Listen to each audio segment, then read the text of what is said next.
Hey guys, I'm here again. Trying really hard to figure out a way to make these short, sweet, and to the point. I always wait in between days that I post, so I feel like there's always too much information to get out.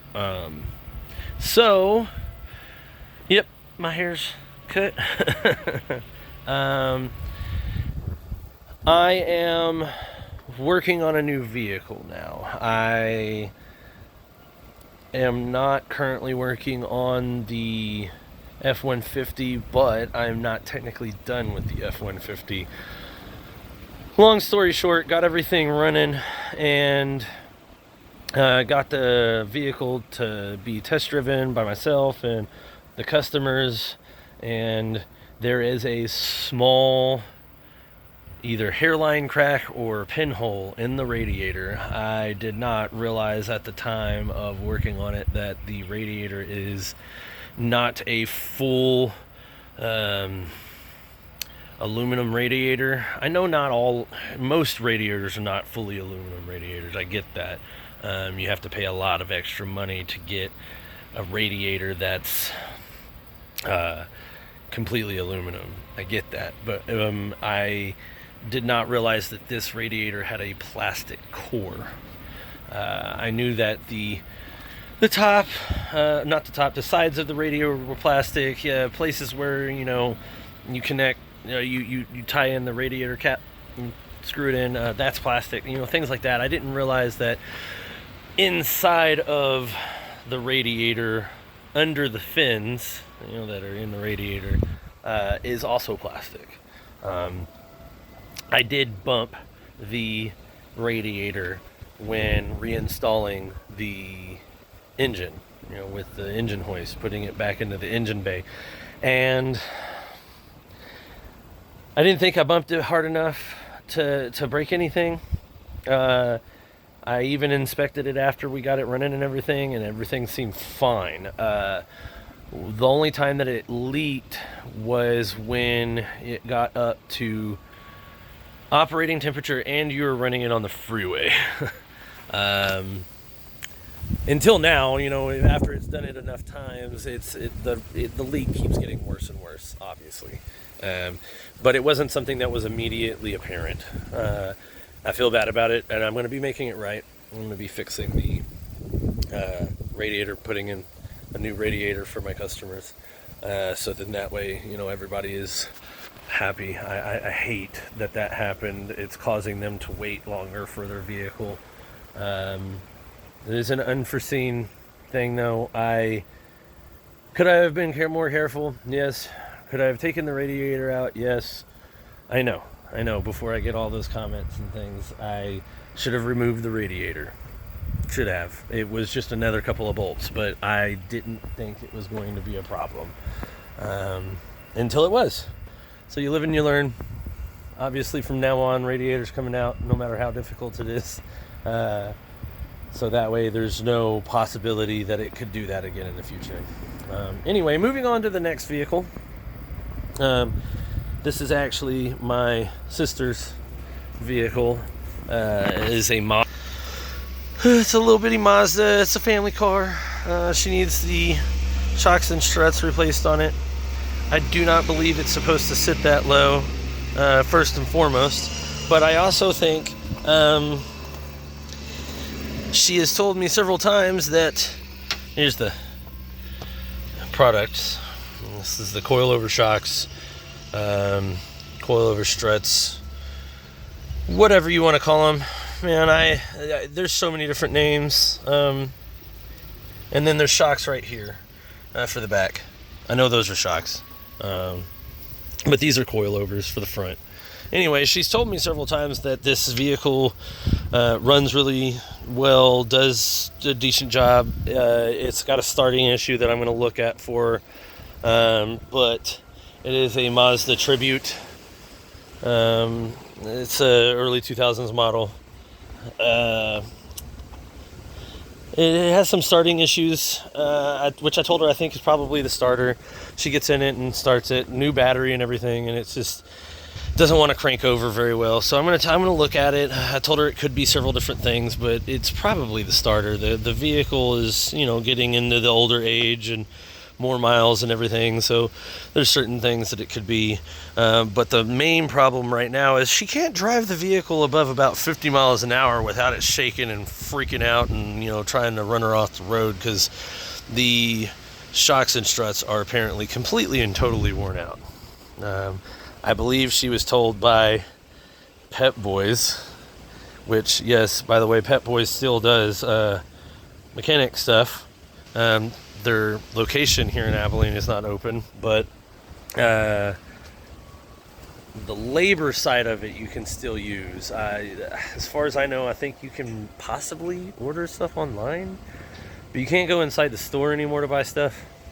Pep Boys used to be all the rage in the 90s, you know, for all of the guys in high school and stuff that wanted to be able to get, you know, glow kits and stickers and crazy paint and all that kind of stuff. But now, you know, all that kind of stuff's online, for the most part. But anyway, gonna get the shocks and struts changed out on this vehicle, and then try and take a look at this and find the starter. I believe it is a yeah, it's a front-wheel drive vehicle, I believe. Yep. That's the starter right there. That didn't take very long. And if that's the starter, I am a very, very lucky man, because if that ends up being the problem, it looks like it's going to be very easy to get to. I may have to take some hoses off. These are the heater core lines, you know, for the heater core that goes into your dash for your air conditioning and heating. And then I'm guessing there's probably a tiny thermostat right there, and then that's probably the water pump of some kind. Yeah, water pump is driven by probably this belt that goes back in here somewhere. But yeah, if it ends up being the starter, I just got to take off probably these two heater core lines, and it'll be very easy to get to. It does look like it's the original starter. Like I said, she replaced the battery, so I don't think it's the battery giving her problems. The injectors might have an issue.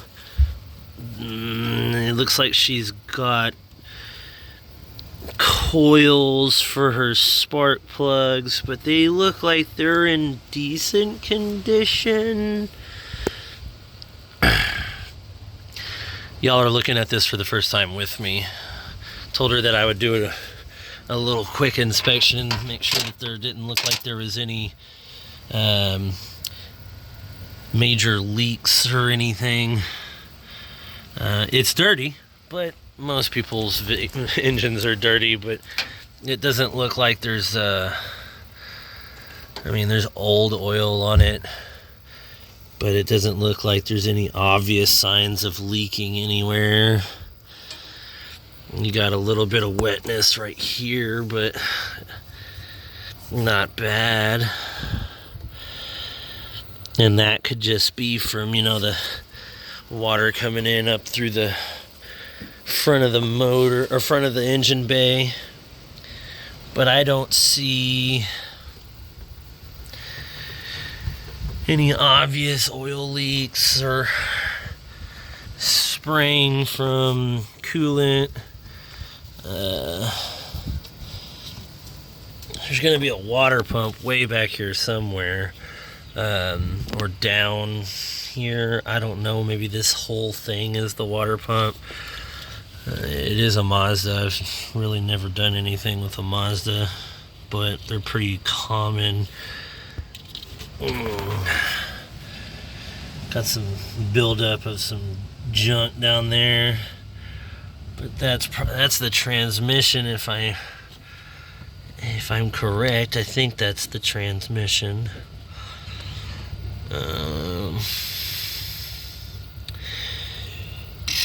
It doesn't look bad though. It really doesn't. It's dirty, but it doesn't look bad. But that starter may be, old and need to be replaced. Normally, if your vehicle's not starting right away, you've got several things that you can check. The starter, which is down here on this vehicle, the injectors, the injector fuel into the combustion chambers. Airflow sometimes does it. This thing needs to be cleaned out, but it doesn't look like it's super dirty. It's just got some buildup in it from all these bugs and stuff. Because this is your intake here from in the very front of the vehicle, so these bugs get sucked up in here. But it doesn't look like anything that would block that from working. Your injectors, it's gonna be somewhere back here because I think this is the fuel line. Yeah, I bet you they're down in there. Yep. Yeah, those are the injectors right there. If you can see them, I don't know if you can or not. The phone's not really wanting to focus, but those are the injectors back there. I don't think I can take a look at them, but I don't think that that's going to be your issue. The coils for your spark plugs sometimes can be the problem. But I've got different ways that I can look at those things, make sure that that's not the issue. But, all right, well, I'll post another video later. Thank you very much.